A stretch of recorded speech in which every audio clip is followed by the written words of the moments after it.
ଭୁବନେଶ୍ୱର ମୈତ୍ରୀ ବିହାରରେ ଯୁବତୀଙ୍କୁ ଅପହରଣ।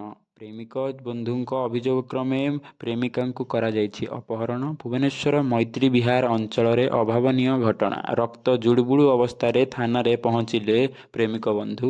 ଥାନାରେ ଅଭିଯୋଗ କରିଛନ୍ତି ତାଙ୍କ ପ୍ରେମିକାଙ୍କୁ ଅପହରଣ କରାଯାଇଛି। ପୋଲିସ ଆଗରେ ପୂରା କାହାଣୀ କହିଛନ୍ତି ପ୍ରେମିକ ବନ୍ଧୁ।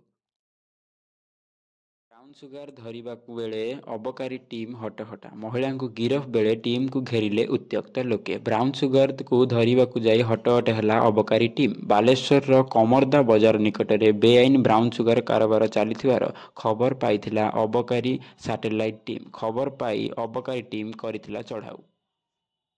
ଅଦିନିଆ ବର୍ଷା ସାରିଦେଲା ଚିନାବାଦାମ ଫସଲ। ବିଲରେ ଲହଡ଼ି ଭାଙ୍ଗୁଛି ପାଣି ଚିନ୍ତାରେ ଅନେକ ଚାଷୀ। ଅଦିନିଆ ବର୍ଷାରେ ପୁରୀ ଜିଲ୍ଲା କଣସା ବ୍ଲକରେ ବ୍ୟାପକ ଚିନାବାଦାମ ଫସଲ ନଷ୍ଟ।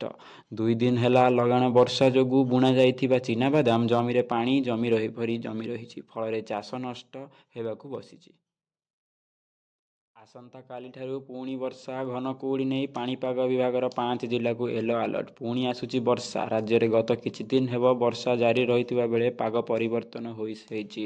ଡିସେମ୍ବର 24 ଓ 25ରେ ପୁଣି ବର୍ଷା ସହ ଘନ କୁହୁଡ଼ି